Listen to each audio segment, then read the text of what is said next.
I'm Leila Singh, your podcast host, and I'd like to welcome you to the My Brand HQ podcast, all things personal branding for career acceleration.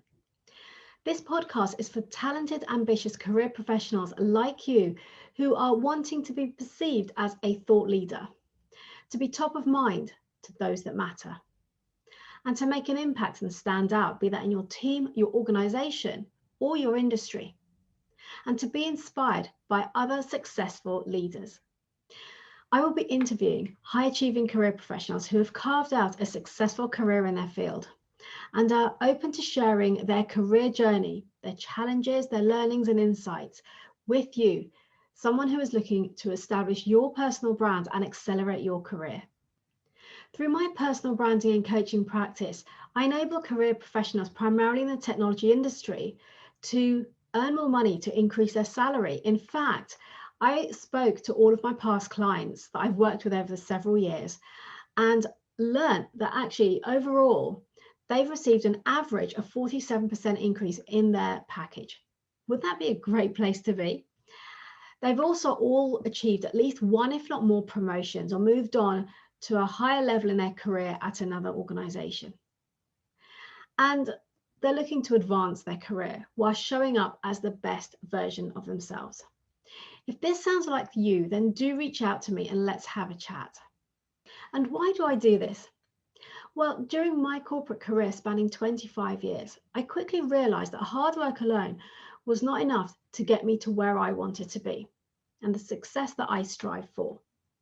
And my belief is that hard work, coupled with creating and establishing a strong personal brand, can both influence and accelerate your career and get you to where you want to be. In this episode, I wanted to share with you a panel discussion that was hosted in recognition and celebration of International Women's Day 2021. The panel featured accomplished leaders from the technology industry, namely Gayathri Peria, Jacqui Ferguson, and Todd Taylor. Aligning with the IWD 2021 theme of Choose to Challenge, the discussion focused on the following: what we can do as individuals to challenge ourselves, what stops women putting themselves forward, and what we can do to change that, what leaders and organizations can do to drive greater inclusiveness in the workplace, and the impact of the global pandemic on the workplace, both the challenges and the opportunities. So head over and hear what we had to say.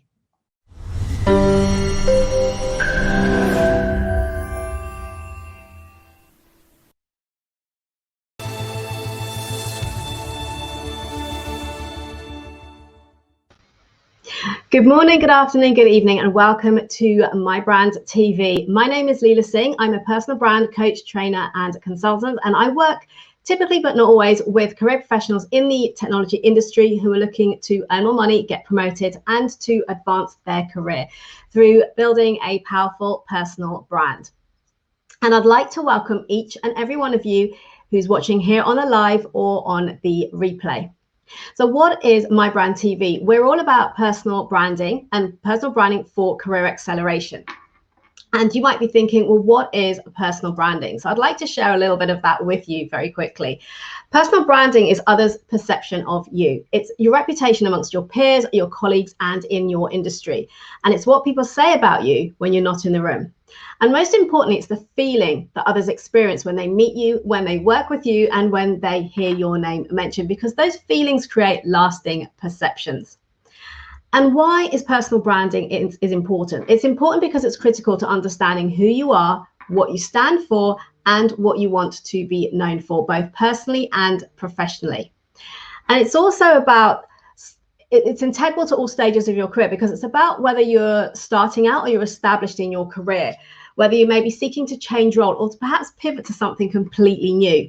Maybe you're looking to accelerate your career or enhance your visibility, or maybe simply become a more effective leader. Or might be that you're looking to create an industry profile, and with direct competition in your space, you need to stand out. On today's show, I'm very excited to be hosting a diverse panel discussion in recognition and in celebration of International Women's Day. This year's theme is Choose to Challenge, and it's an opportunity to choose to challenge gender bias and inequity, not only today, but every day. It's also an opportunity to celebrate women's accomplishments, their achievements, and to challenge ourselves by asking, what else can you do? We can choose to encourage and to inspire others, to show up, to step up, and to speak up, to be heard, to be seen, and to ask for what we want. In turn, harnessing our personal leadership to show up as the best version of ourselves. I believe that cultivating personal leadership begins with creating a powerful personal brand, developing your confidence, your brand identity, and your presence, which in turn positively impacts the way that you show up, because ultimately we are all equal. We all have value to bring to the table. We can achieve anything we put our minds to, and the possibilities are limitless. So I'd like to introduce you to our panel today. And first off, I'd like to introduce Gayathri Peria. Gayathri, good evening. You're joining us live from Singapore. And Gayathri is a business development and sales leader, the Director of Channels and Alliances for Oracle in the APJ region. And she has extensive sales experience in both the technology and telco industries. We then have Jacqui Ferguson. Good afternoon, Jacqui. And Jacqui is joining us here from the UK. Hi, Leila. Hi there. Great to have you here. And Jacqui is a portfolio non-executive director, chair and advisor, an experienced former divisional CEO and general manager with extensive global experience from the technology industry. And finally, last but not least, we have Todd Taylor, Professor Todd Taylor, in fact, from Indiana in the US. Good morning, Todd. Thank you for getting up extra early to join us today on this session. Really appreciate it. Todd is now a Notre Dame professor, and he's also a seasoned Fortune 50 business operations and transformation executive with over 30 years of experience in the technology, manufacturing, aerospace, automotive, and financial services industry. So hello, everyone. Great to have you here today. And thank you guys who are on the live today, and do say hello in the comments. Let me know where you are watching from. And also do chip in and ask any questions of the panel that you'd like to have them share today. And I'd like to kick off with the first question, and that is, with the theme of International Women's Day this year being Choose to Challenge, what can we do as individuals, do you feel, to challenge ourselves? And Gaya, I'd like to open this up to you first of all. Thank you, Leila. It's a pleasure to meet every one of you online. Good evening from Singapore. So, well, I guess choosing to challenge is probably, everyone has a different viewpoint, but in my eyes, I guess chasing a differentiated norm is what I call choosing to challenge. And I guess if you do everything the same every other day, the learning curve is probably mundane, and that's something that's not in my DNA as an individual myself. So I guess I chose to do two things in my life that's different, and I'm continuous and disciplined till date to do that. One is I have great interest in languages, so I trained myself to speak 4 different languages and get myself certified. So that keeps me going every evening to do something different, where it captures a different mindset when I learn something that's, out of the blue, and it's not what I see on an email. It's not what I see when I talk on the phone. So it's something just completely different. And secondly, I've not been a huge fan of hiking and trekking in the past, but the last couple of years, in the last 5 years, I'm really thankful to many different individuals who motivated me, that I've even completed a winter climbing expedition in 2 different countries, in the Middle East and in Korea, just 1.5 years ago, when we all could have a life. And I think there's 2 things that I started to do differently about myself, just to cultivate an active mindset as a leader. And that also gives me a different perspective to share with individuals what I come across as I go through the new world of changing myself and challenging myself to do better. Back to you, Leila. Thank you, Gaya. And let me ask you a question there. What is it that drives you to do that? To do all these things, to have that motivation behind you to do it? What is it that pushes you? Well, I guess I have an ambition that, I have many ambitions. I can't tell you which, but it's not just in my career that I always wanted to be. I always wanted to be a leader who innovates and challenges the people around in my team and outside of my extended teams to think differently, to do something that's challenging the norm, and to produce a different effect, not just to build, your job and your career, but to just build a portfolio for yourself on what is that different about you that I can say if your next employer were to call me. What is it about you? So if you can't answer the question, I always tell them that then you need to do something different, right? So before I could tell people that, I have to do that myself. So that was what I started to do with myself, Leila. Love it. Brilliant. Thank you for sharing that. No, that's great. That's great. And Jacqui, what about yourself? What are your thoughts on this? Yeah, I guess when I think about choose to challenge, the one word that comes to mind for me is the word courage. I think that we can all, develop that ability to have more courage, to take those risky opportunities that may advance us, but also if you're in a position to be able to have courage to give opportunities to people who might not be, have the same level of experience as others. I think that word courage really resonates with me. Certainly when I go back to my own career journey, most of the big, deep advancements that I had the honor of taking required quite a bit of courage. So for example, when I was given the opportunity to go to the US to live and work with my family, working for the CEO and chairman at Hewlett Packard, that was a big step into the unknown for me and for my family. So we had to move my children from the UK to the US. My husband had to quit his job. It was a big leap of faith to go into an environment where, frankly, I had no idea what I was doing, certainly for the first little while. And I would say, having had the courage to take that opportunity, it was probably the biggest learning experience of my life. Those 3 years in the US were like 5 MBAs all at the same time, but in real life. But it also advanced my family. My family had this opportunity to experience being a global citizen. Silicon Valley is kind of a melting pot of people from all over the world. So even when I sort of take a step back and look at it now, whilst it required that level of courage from the family as well as myself, it definitely paid off in terms of experiences, results, and overall a great opportunity. And I do think that we can all take that responsibility to have courage to challenge ourselves, but also to give other people those great opportunities. Yeah, and I love the fact that you just grabbed the opportunity and you went for it. And tell me, if you're open to sharing, what was your biggest fear at the time when you made that decision?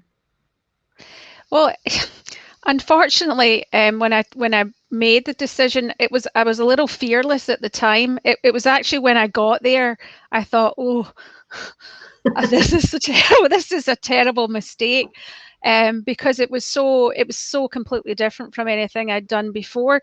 But I think it was having that courage, that resilience to actually make a success of it. But I promise you, the first 3 months were incredibly bumpy. But I think unless you are stretching yourselves, and I'm sure Professor Taylor will tell us about this as well, unless you're stretching yourself, you're not pushing yourself to see what you can actually achieve. So I would say in naivety, it was this will be great.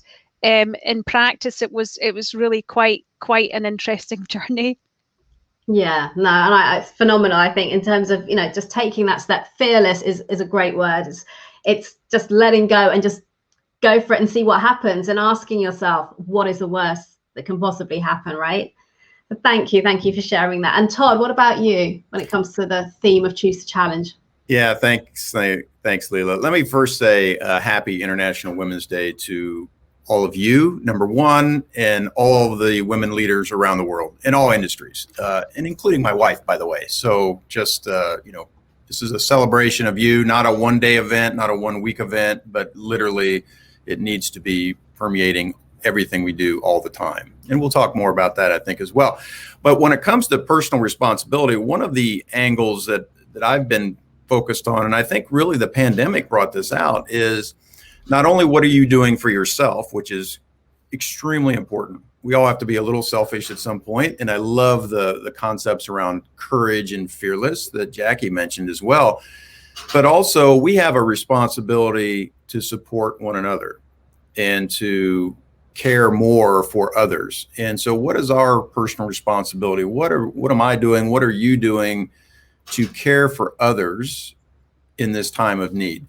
And so that really resonated with me. Again, I think the pandemic exacerbated some of those thoughts, but yeah, I think we'll touch more on this as well. So thank you, Todd. And so I'd like to move on to what stops women putting themselves forward and what can we do to change that. And before I open that up to the panel, let's just see some of the comments that are coming in. Paul Morrison, good afternoon. Great to have you here. My favorite man, Todd Taylor. Richard, hello there. Great to have you here. Brad, happy Tuesday, everyone. Great insights from Gayathri. Like the languages and the trekking, something different for sure in this challenging world. Absolutely. And Danette, highly delighted to be listening today. I chose to challenge myself to find the time to innovate and pursue pet projects. I love that. I know you've been doing really, really successfully with that. So well done, you. And guys, do pop your questions in the comments. Say hello. Let me know where you're tuning in from today and what questions you have for our panel. I can see we've got about 23 people on at the moment. So let's have some hellos. Let me know where you're watching in from. So I'd open that question to Jacqui. What stops women putting themselves forward and what can we do to change that, do you feel? Yeah, I guess, and this is a little bit of a broad brush, but from my kind of, if you like, control group of people that I mentor and coach, or who mentored and coached me, one of the biggest challenges seems to be that confidence factor in themselves. So I think many people have talked about this in general, this term imposter syndrome. So this fear that you're not worthy of the position, or you're not qualified, you're enough, etc. And I think a lot of a lot of women, when they look at opportunities, will say, hey, but I don't have this piece, or if they're 80% qualified, they probably won't go for the job. But what we really need to do is, and it's back to that word courage, but in a different form, encouragement. So what can we do to help others, as Todd said, to encourage them to go for those opportunities and to support them in taking those opportunities forward? I think that, many women will have this little devil on the shoulder who's saying to them all the time, oh, are you sure you've got time for this? Or are you good enough? Or maybe there's other people who are much better.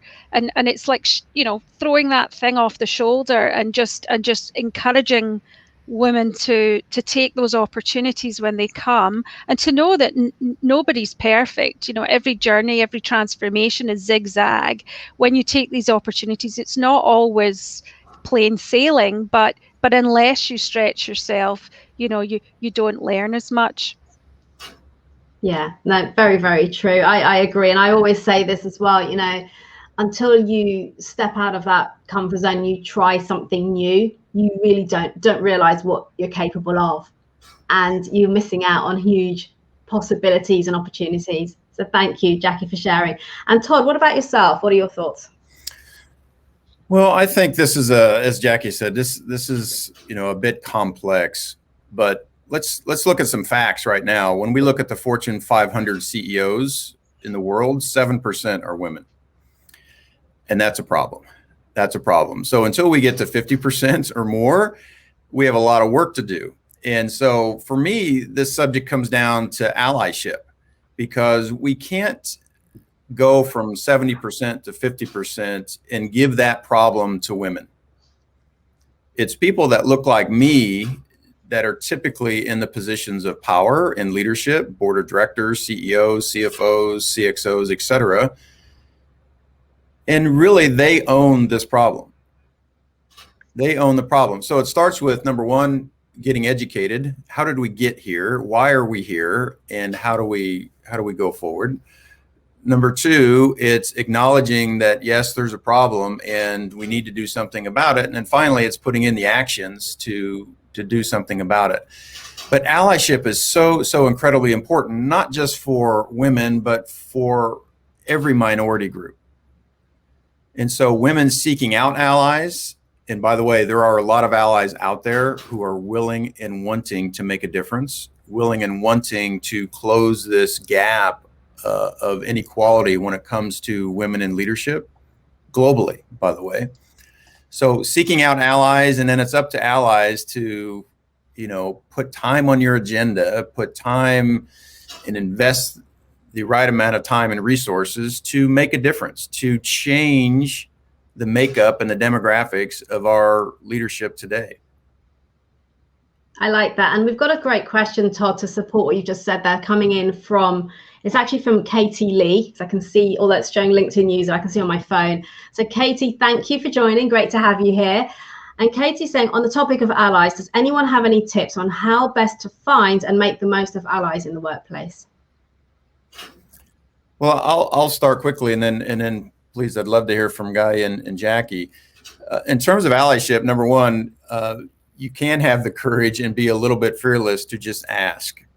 Now, it might be in your leadership chain. It might be your direct manager. It might be your boss's boss. And if that becomes a little too nerve-wracking, I would suggest going diagonally in the organization. Seek out leaders in other departments, ones that have already made a visible difference in the organization, that stand for diversity and inclusion. And so I think you already can recognize that they're willing and wanting to engage. But don't be afraid to seek out a couple layers above you in a different department even as well. Thanks, Todd. Ladies, would you like to comment? Jacqui? Yeah, I'd say not just in your own organization. I think what Todd's already covered that off, but seeking allies out in industry and in other organizations and companies, and widening your kind of network is a great way to get support, encouragement, engagement. And I guess you can see these days, I think, who stands for allyship, whether they're posting on LinkedIn or whether they're active in supporting. I have just seen today just a wonderful set of posts on LinkedIn from many of my male colleagues across many of the organizations that I'm involved in who stand for allyship. And it really, I think approaching those people and asking, whether they can sponsor, mentor, or they can make suggestions on who can. But building this network, I think, is a key way to to increase your allyship and get that advice, support, and challenge actually to progress. Thank you, Jacqui. That's great. And Gaya, did you have anything to add? Well, I think that your allies need not be from your workplace. It doesn't even have to be from your industry. It can be from any industry. And I guess what most women should do better is getting yourself familiarized with the networking communities that are available, cutting across all industries, that are very easily available and accessible these days on LinkedIn, many different social portals, right? And find out what does it cost to get in there. And a lot of them have subscription costing, and there's someone who's managing those platforms, creating the connections together. And I guess when you network with people who are outside of your industry as well, they form really great allies, building you in probably very different skill sets than what you're doing today in your focus of your job scope. So that actually helps you to build unique skills that you need for your future career prospects, right? It's just one of my ideas that I'm willing to share. Thank you, Gaya. And I love that. Again, we can learn from one another. We want the allies, but we want people who can support us and lift us up. And Danette makes a great comment here. It's great to have allies, but it's also advocates that we need, people to champion to support and to lift women in leadership. And I know all of you, the three of you, strongly agree with that. Thank you, Danette, for sharing. And we have a question that's come in from Richard for the panel. So, has the lack of a physical workplace made this encouragement harder? What can we do to change this? Who would like to take that or kick it off? Jacqui? I think the lack of a physical workplace has had some positives and some negatives. I think that you know, with us all working from home, those of us who, or you know, not me anymore because my children are growing up, but those of us who have homeschooling or who are dealing with elderly parents, etc., it's quite hard to balance that investment of your time when you have a lot going on in the home environment, particularly during this pandemic. But on the plus side, actually, I think with some of the new digital tools, some of the networking has actually been quite impactful. So I think there has been more accessibility to some engagements than there perhaps was before. And you sort of think, well, can it really be that intimate like you were in person? But I've attended quite a few networking events that have used the breakout room facility, and actually it's like speed networking without having to leave the house. So you can really get to know quite a lot of people in quite an intimate way if it's sort of managed managed well. So I would say some pluses and some minuses. I don't think it's even Stevens both ways from my perspective. Yeah, and I absolutely agree on the point of the networking. I advocate right now it's a great time to nurture your network and also to grow it, because it is easier to get hold of people now when people are working remotely. First of all, it's very simple to hop on a call for 10-15 minutes with someone and have a chat. Maybe someone you've not spoken to for a while, but keep remembering, even though you're not seeing people in the office day to day, take the opportunity to still reach out and talk to people, and people want that connection as well. I always say this, if you want to reach out to someone maybe you've not spoken to before, what can you do? And it's about building rapport, and how we build rapport is by finding common ground. And right now we all have common ground. We're all experiencing a global pandemic, and we're experiencing it in different ways, and people want connection. So use that as an opportunity to reach out and sincerely and genuinely speak to people and just ask them how they're doing. So thank you, Jacqui. That was a great share. Todd, Gaya, did either of you want to comment on that, what your experience has been?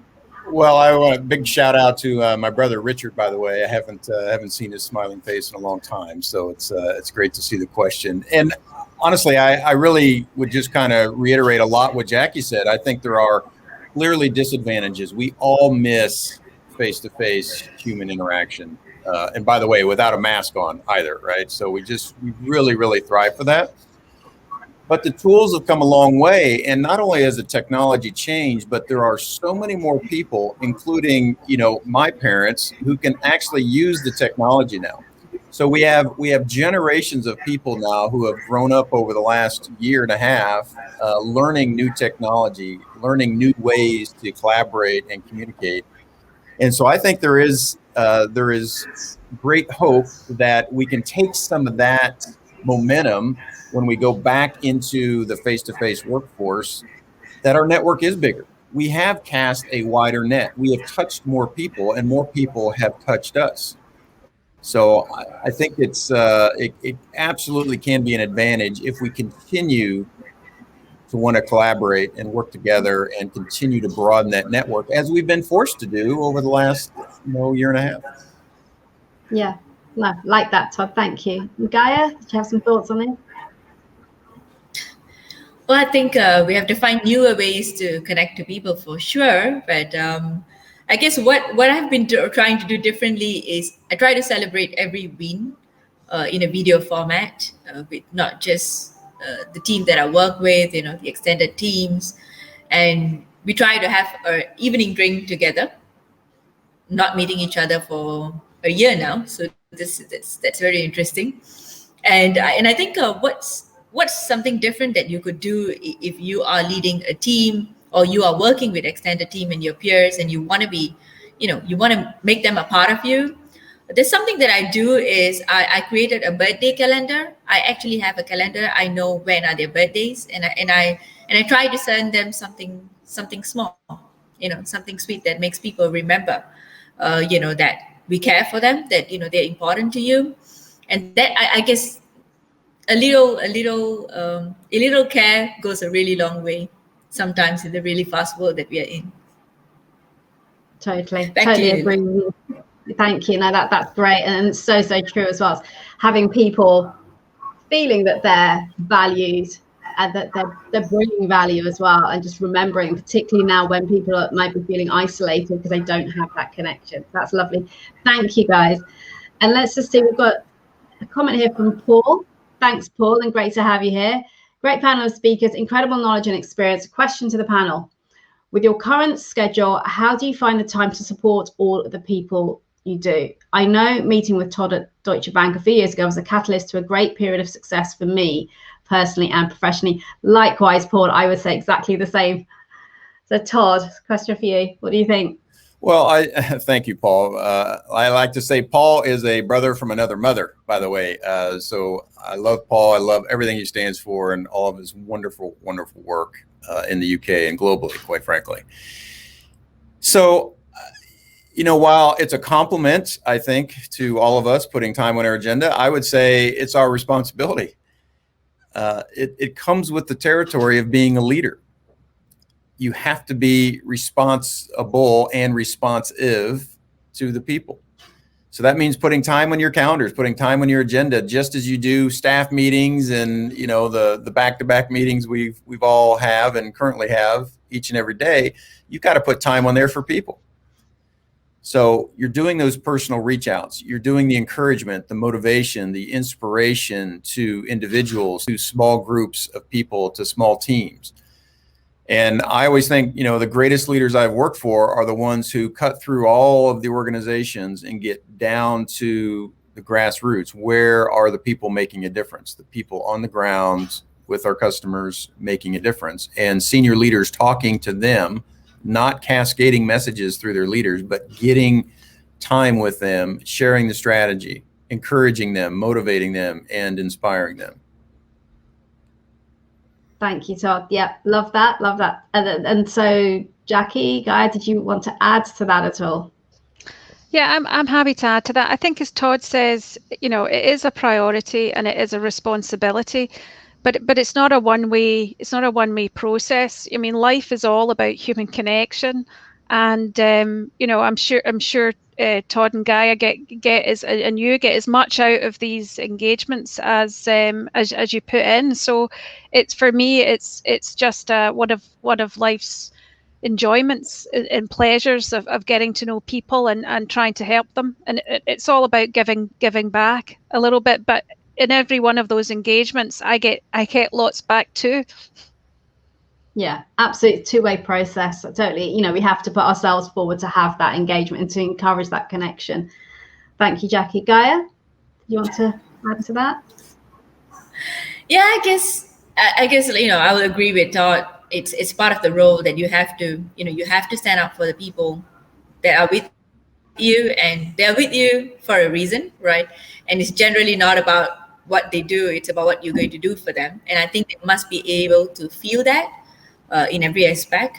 So I guess over communicating is the new world right now. So you got to think of new ways of trying to keep them engaged with you and to share. And I guess where the balance has changed is, at least at my end, I get people to make sure that in the one-on-ones that they actually share with me what they did over the weekend or what happened in their family, or is anything bothering them before you go down to the subject that you want to deal with every other week.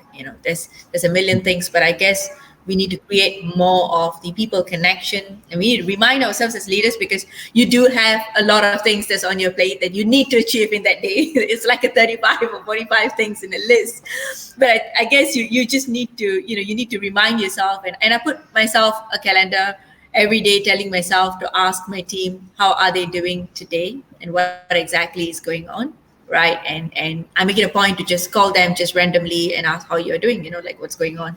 So it's hard, but you've got to build that into yourself. It's just my sharing. Yeah. Let me just comment a minute on what Gaya said, because Gaya is what good looks like in terms of our future leaders, by the way. So these simple things that she's putting in place, the birthday messages, the time on her calendar to make sure that she reaches out and says thank you to her team and, fabulous work here. I appreciate your effort over here. It doesn't have to be complicated. It does not have to be complicated. And so the more simple we make it, those saying thank yous, caring for people, reaching out, the better off we all are. And Gaya will be more of a successful leader, as she is already, by having her team support her because they know she supports them. Nicely said. Yeah, that's so very true. So very true. Thank you. A comment from Danette. Great idea, Gayathri. My team have tried virtual wine tasting, yoga, and HIIT fitness sessions. Wow. We've even tried coffee and fika. Coffee and cake. It's important. Amazing. You've done much more than me. Some ideas here for everyone to take away. Collaborate, communicate, and contribute. It worked really well. Thank you, Danette, for sharing that. Mr. Jerry Banks. Hi from Shropshire. Really thought-provoking comments from the panel, honest and authentic. Great to see you here, Jerry. And so I'd like to go on to the next question, and that is, what can leaders and organizations do to drive inclusiveness in the workplace? Because research shows that companies with more diverse teams outperform those with a more homogenous workforce. And there's research from McKinsey carried out in 2018 that shows that greater diversity in the workforce results in greater profitability and value creation. The same holds true at the executive level. And McKinsey found a statistically significant correlation between diverse leadership and better financial performance. So Todd, what can leaders and organizations do to drive inclusiveness in the workplace? Well, how much time do we have, Leila? How much time do we have? A minute.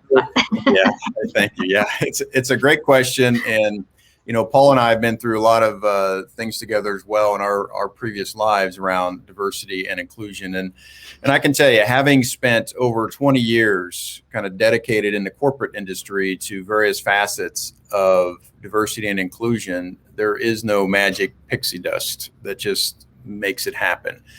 It takes investment, it takes leadership commitment, and frankly, it takes a lot of hard work. But there are a few elements, I would say, that I've seen successful in the previous companies that I've worked for. And one is really kind of setting up what I would call the D&I infrastructure. And this infrastructure is a means of connecting the most senior leaders in the company all the way to the folks on the floor in every aspect of the organization. So you're touching everybody, you're including everybody to make a difference in D&I.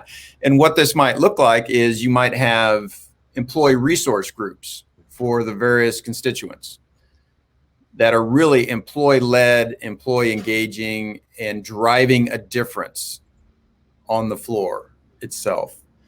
But it also then links to employee leadership teams. Again, employee-led, but leadership teams now overseeing the activities across all of these employee network groups, especially if you're running a global company. And then eventually at the top, you'll have executive support that are, by the way, named and assigned, if you will, to these various employee resource groups. And it may surprise some of you, but I was the co-chair of the Black Employee Leadership Council for years and years in my previous life. And it gets back to that allyship mentality that we can't expect people of color to solve the problems with racial injustice and inequality in the workforce. It's going to take people like myself and the folks on this panel to really drive that difference. So that's number one, is really this kind of infrastructure. Number two, what I've seen work again in the corporate world is a change in recent years around the HR process. So a very diverse slating process. So for every leader, in fact, you can take this to every role in the company eventually as well, that we will not start the hiring process until the slate of candidates, the list of candidates, is fully diverse and represents our employee base represents our customer base. And so I think that's a big move. And then, finally for me is around communication. You have to, number one, talk the talk before you can even walk the talk.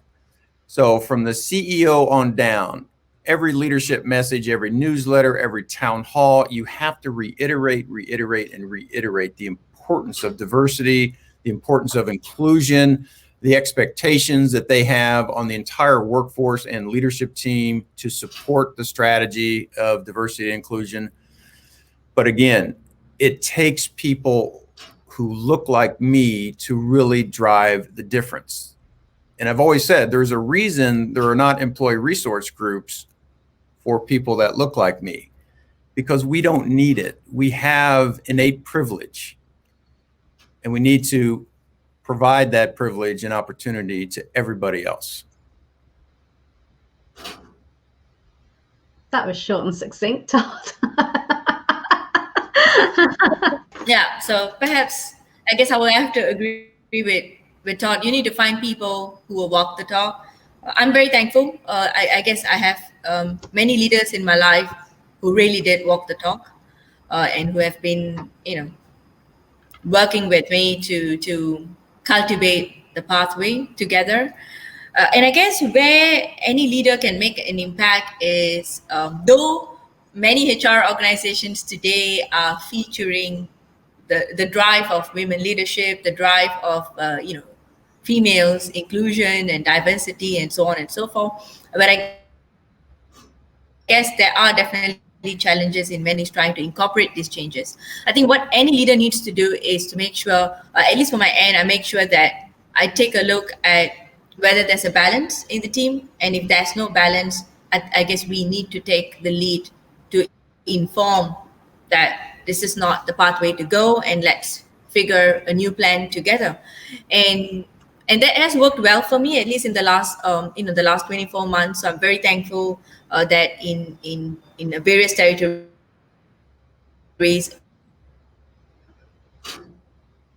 I've personally hired female are great individuals, coming from much diversified experience than I do, or much more longer in the industry than I do. So I'm very thankful that they decided to work with me to help me to build a vision together.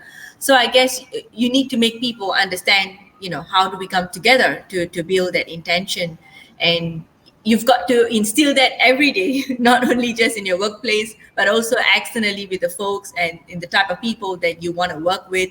So there's still a lot of work to be done around that area. I can't tell you more, I guess, Leila. There's still a long way to go. Yeah, and it's a learning process, right? It's a learning process for everyone. But I think what you're doing already is fantastic. It really is. And Jacqui, just to reiterate the question, what can leaders and organizations do to drive inclusiveness in the workplace? What are your thoughts on this? Oh, sorry, my internet was a little bit jumpy there, so I missed a little bit of what Todd and Gaya said. So apologies in advance if I recover some of those areas. But I think you've got the angle from company policies and language, and I do think I heard Todd talk a little bit about this, the importance of networking and employee resource groups, but also specific actions around pay equity, around creating that measurement system. So many of the companies that I work with are actually, creating big programs and targets. So making sure everybody is actually trained in conscious inclusion. What does it mean? And that's a lot of discussion around language and behaviors and biases that we all may have. Because this is a big journey, and I don't know if it's already been mentioned, but sponsorship is critically important, as well as mentorship. And lots of people sort of often ask, what's the difference between sponsorship and mentorship? But sponsorship is advocating for your sponsee, if you like, in the environment, not just this kind of coaching relationships. It's absolutely quite different. And finally, role models. Where are the role models in the organization? Those are critically important. So people, if they can see it, they can be it. and I think that gives that gives confidence to the next generations of people coming up through the workforce. Thank you, Jacqui. That's great. And just to share some of the comments that we've got coming in, Wilma, great to see you here, and thank you for sharing. I completely agree with Jacqui in how giving and sharing comes right back. Plus, we've onboarded interns into our business during lockdown. Love what they bring, and yes, we've made cocktails. Fantastic. And Paul, message to Jacqui: when you have been at the top of your profession like you have, how do you keep yourself dreaming and reaching for more? Nice to hear from Paul. It's interesting that we all know and love Paul. He's a legend in his own right. So I don't say I've been at the top of my profession, Paul. I think I still have a little bit of ambition there, as Leila would say. I guess I keep dreaming about what I can do to the world to make it different and better for my 3 daughters. So, when you're looking for that mission and motivation, I don't have to look too far, but from my own backyard with the 3 girls, I want this country, the working environment to be more equal than perhaps it was when I was in my career. And also I'm really hoping that longer term, and Todd talked a little bit about this earlier when he looked at the percentage of leaders running Fortune companies as a small percentage. In the UK here, we have a very, very small number of female chairs. So people chairing companies, there's about 5 out of 100 in the FTSE 100. But when we look at the FTSE 350, there's something like 15 or 20 in the whole top 350 companies. And that's, I'm on that journey as a non-executive director and now a chair of a couple of committees and a deputy chair of a charity. Is, I would like at some point to kind of break the glass ceiling a little bit on being a chair of a large listed company here in the UK. Nice, very nice. Thanks, Jacqui, and keep inspiring, Paul says. Thank you, Paul. And Jerry is asking, would you agree that diversity and inclusion can create a competitive advantage? Different perspectives and experiences are essential in the global marketplace. Todd, I'll give you that one. Well, I think it absolutely creates a competitive advantage. And it's very simple to me. When most of us, when you look at the companies we work for, whether it's a product company, a services company, our customers are very diverse, especially a lot of your followers here, Leila, are working for global companies. So our customers are diverse.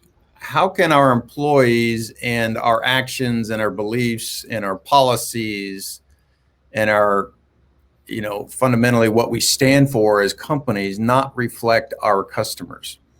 And this is why, again, I think the data, as McKinsey suggests, when you have a more diverse leadership team, a more diverse board of directors, you become more profitable and that's what the data suggests. And you're going to grow your company. You're going to acquire and have access to more customers easier than you would if you're not diverse. Now, it doesn't happen overnight, but as you build up that diverse leadership team, it will give you a better chance to succeed and absolutely a competitive advantage. Absolutely. Yeah, I agree. Jacqui, Gaya, did you want to add to that? Yeah, I just comment that I do feel that we were perhaps quite privileged in the companies that we've all worked for, because they were truly international, and we have had the privilege of working with many different nationalities and cultures around the world. And there aren't that many industries that operate in the same scale as the technology industry in as many countries in the world. I know Gaya, Todd and myself, the 3 of us, and Leila as well, the 4 of us actually worked for a period of time at Hewlett Packard, but Hewlett Packard operated in 166 countries around the world. in, 5 major lines of business, so you sort of think, gosh, we've had the experience of working with so many different cultures around the world. It's just such a privilege that we've had in our industry. Yeah, no, I totally agree with that. Thank you. And bring us on to the next question. What has been the impact of the global pandemic, would you say, on the workplace? I know we've touched on this a little bit earlier, but what else in terms of what have you seen? So Gaya, I open up to you. Well, I think people get discouraged much quicker. It doesn't take months now before people get discouraged. It takes days.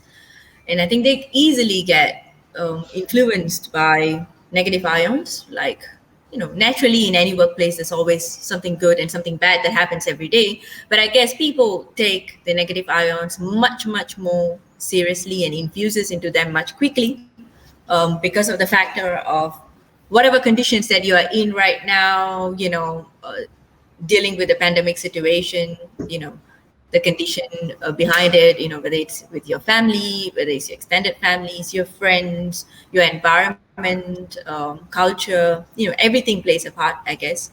And I think we, as any leader should be, we should really do the step up of trying to understand, at least for myself in Asia Pacific and Japan and China market, every country has completely different style and culture and very different way of embracing a challenge like a pandemic. And one beauty is everyone has to deal with it, right, at some point in the same frame. So that makes it easier. So I guess you need to find ways to get them influenced in many different ways that's positive in their own cultural perspective. I guess that's something that I'm still not very good at it.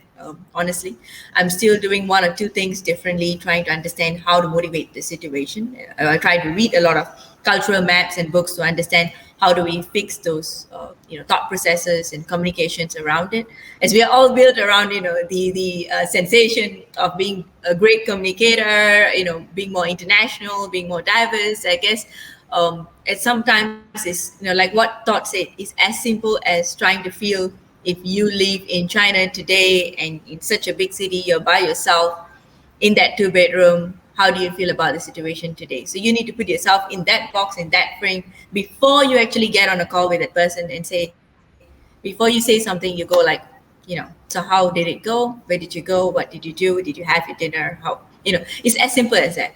And that's really difficult in a global marketplace that you're in every other day. But I think, I guess we all need to do better in this area. That's just my thought process about the pandemic right now. Thanks, Gaya. Back to you, Leila. Thank you. Todd? Yeah, thanks. And Gaya said it very well. I think the other thing that comes to mind that I've just seen and witnessed, even in the academic environment that I'm in, is that there's more time for people to think about others. And I've seen this with senior leaders in a lot of my previous companies on LinkedIn and other places. They're reaching out. They recognize, as was mentioned earlier, that their employees are now working from home, managing children, managing elderly parents, and trying to get the job done. And you as a leader, if you don't maximize your empathy and try to put yourself in their shoes, you're going to get no results at all. Your performance is going to really deteriorate, I think, across the employee base. So this pandemic, to me, has focused leaders on empathy, focused leaders on caring for employees, focused companies on creating new policies, new HR processes to be more flexible and, again, empathetic to the employees. So I think this is a good thing. Now, the challenge and the question will be, as we get out of the pandemic and we get back to kind of business as usual, will we continue to carry this mantra forward around caring for people first and foremost? And will that prove to be a successful strategy for leaders, in coming years? Thank you, Todd. And Jacqui? Yeah, I'd like to re-emphasize that focus on well-being. Certainly across all of the organizations that I'm involved in, it's been a massive focus of the management teams, the teams in general, because this has been a particularly difficult time for almost everybody. You know, people are losing their parents, you know, through the pandemic, this isolation. You know, it's been a really challenging period.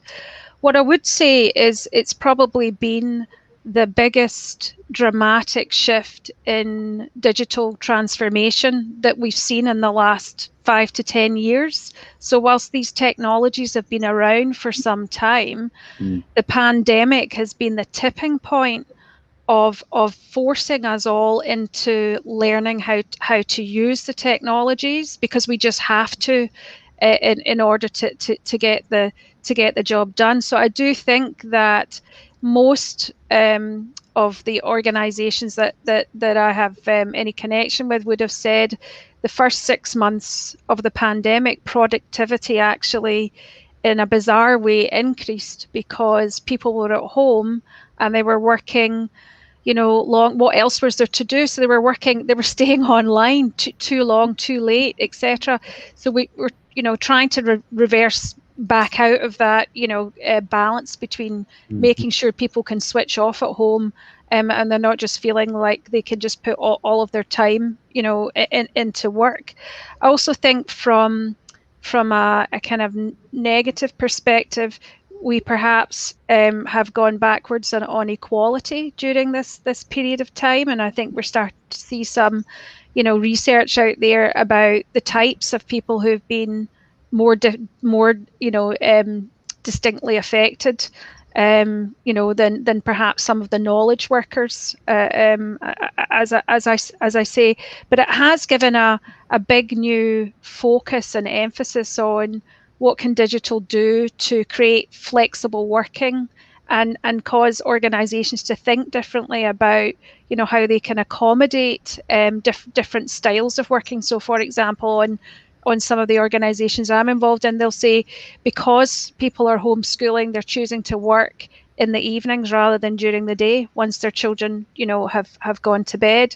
And it's just, you know, it's sort of opened up everybody's mind about, well, do we really need to be in the office 5 days a week? I know that most organizations are revisiting their real estate strategies, but I do think one other thing that has suffered has been innovation. So whilst we can be quite productive in working in this way, we are not as innovative, because those personal water cooler conversations, that coffee that you weren't expecting to have, that kind of creative engagement isn't happening as much. Yeah, definitely. I mean, what I'm hearing from all of you there is, you know, a big focus on empathy. I think that's a huge thing, understanding where other people are at, what's going on for them, what they're having to deal with. Well-being, again, is a huge consequence of that. Is, are we still taking care of ourselves and our mental health? You know, what is the impact of that? And the balance is key, and I think we're all guilty of it. It's easier, it's more difficult to separate work and home now, so it's easy to just get into that thing of staying on the laptop. To be mindful of that, and then also connection, so reaching out and checking in, seeing how people are. So thank you for sharing that. And just some comments that have come in. So Justin Campbell, hi there. Thank you for joining. I think it's about empowering people to build their skills and opportunities to make them relevant to the company outcomes. The technology industry is a greater place to grow all people to build better solutions. I like that. Do any of you want to comment on that? I'll comment on that if I can, Leila. I guess, sure. You know, quite often people will ask me, Jacqui, how come you're on the board of a bank, a chemicals company, and an engineering company? How can you move between those sectors? And it's because technology transverses all sectors. So, you know, it's back to that opportunity to, you know, technology can take you into learning lots of different things in different industries. Yeah, like that. Fantastic. Really good point. Todd? Yeah, just real quick for me, and it's great to see Justin as well. You know, probably the smartest person I ever met. Listen, I think technology is great, and what he says is around empowerment. So, the best leaders I think of today are not telling their employees what to do, how to do it, when to do it. They're not being so prescriptive. They're actually, to his point, here's the outcome I'm trying to achieve. Here's the result I need, the business results at the end. You tell me, because you and the team are going to be smarter than the leader typically in any problem solving event. You tell me what you need, what resources do you need? I'm going to empower you to get the job done to achieve this result, this expected outcome. And that tends to be so much more successful. And as Jacqui said, technology is a great enabler to that. But just from a leadership style and a mindset of empowering employees versus, again, being so prescriptive on what to do, how to do, is, can be transformational. Yeah, thank you. And another comment from Justin here at Todd. I think the pandemic has allowed people to innovate much faster and without corporate rules around them. Post-COVID, this will continue, in my view, because the outcomes have been so good. Yeah, that's what we all hope. And it's not just business outcomes, but I would also the behaviors, again, the leadership styles, the engagements, the empathy, the caring for people. You can actually care for people and get great business results and be successful. And so I think there's always been this historical view that if I spend all this time and energy on people and caring and investment, it's going to take my eye off the business results ball. I would argue it's just the opposite. And I think we're seeing that. I think Justin's pointed that out as well. I'd like to comment on that because that's a great point Todd's making about the purpose. And I've got a couple of examples of that actually this that happened in one of my organizations. So, at Tesco Bank, they have very large call centers that obviously have a lot of people operating in them, and they didn't have a lot of home working at all prior to the pandemic.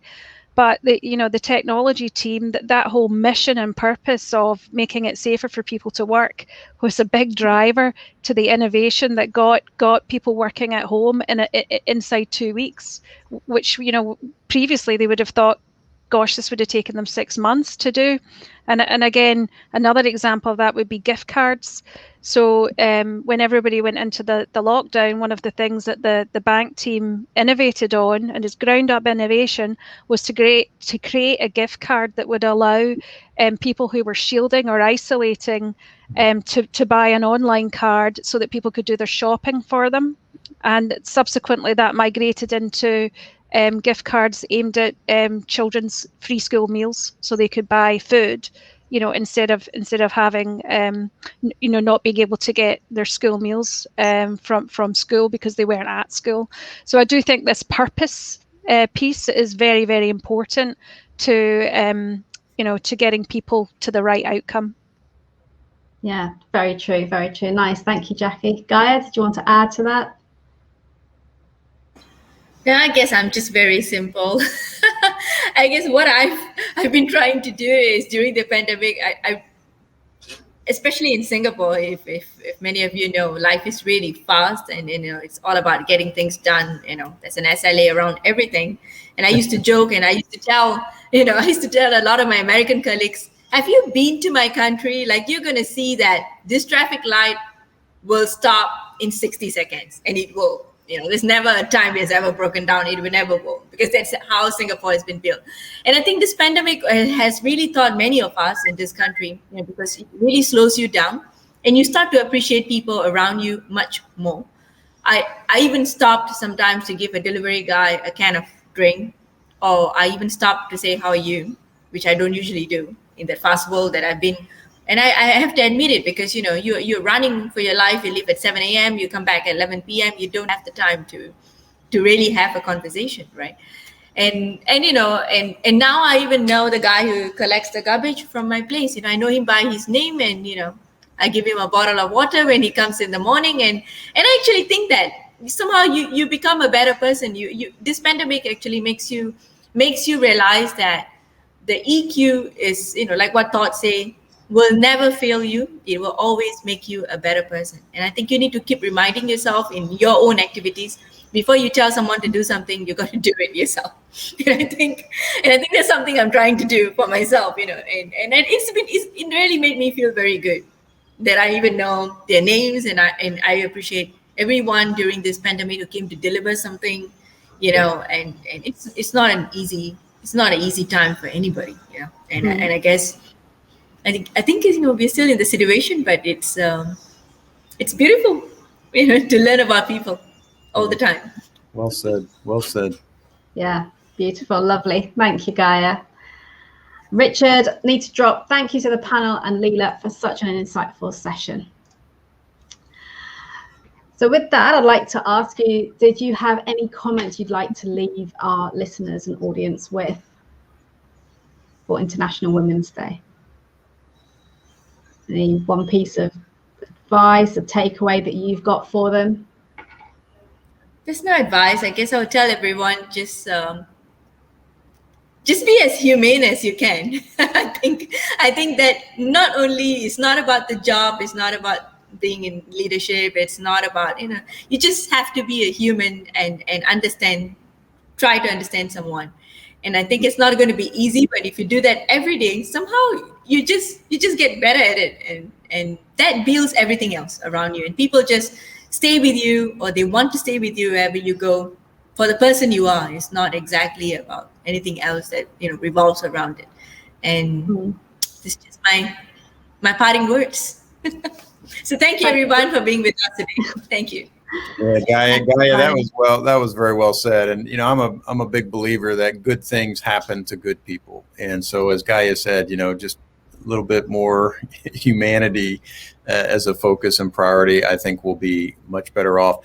And the only other thing I would say is, never stop being curious, never stop asking questions, never stop learning. And if we can all do that as well, I think we'll be better off. And especially when I'm thinking about International Women's Day and the support to that community, maintain that curiosity, continue to learn, continue to grow.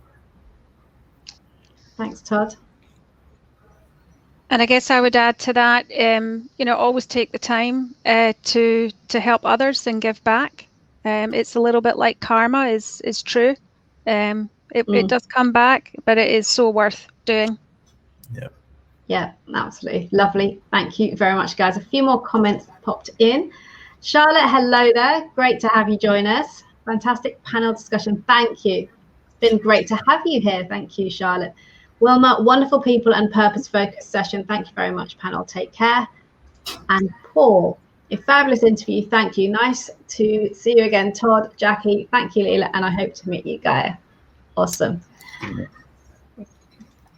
So I would like to say a huge thank you to all of you, to Todd, Jacqui, Gaya, for joining me here today. It's been an absolute pleasure to hear your insights and invaluable shares and just different perspectives on leadership and what we can all do better. So that's been really, really great. So I hope you've enjoyed it as much as I have. I look forward to speaking again soon. And to everyone listening, if you have listened to this live or you're listening on replay and you still have comments or questions, please do pop them in the comments, tag one of us in, and we will be able to come back to you and answer any questions you have. And if you're not already connected, then do reach out and connect with Todd, Gaya, and Jacqui on their LinkedIn profiles. So in the meantime, I'd like to leave you with, as I always say, continue to build your influence, make an impact, and create a lasting, compelling impression by showing up as the best version of you. And I look forward to seeing you same time, same place next week. Thank you, everyone.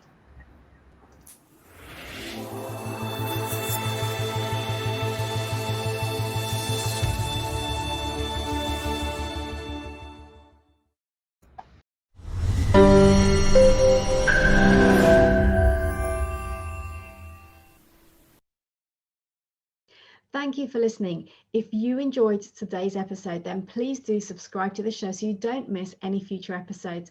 And remember to leave a review telling us about your key learnings and what you enjoyed the most. And do share this podcast with your friends and colleagues so we can spread the word on the importance of personal branding when it comes to your career advancement, and also ensure that others can benefit from these invaluable insights from many inspirational leaders. I will be eternally grateful. And if you are looking to earn more money, to get promoted, to secure your next role and advance your career, and would like me to support you personally on that journey to get you there, then reach out to me and let's arrange a chat. Alternatively, why don't you check out my personal branding launchpad, a group training and mentoring program. Finally, if you'd like to connect with me directly, then do reach out and direct message me on LinkedIn. You can find the link as well as any other resources mentioned in the show notes. I'll see you next time.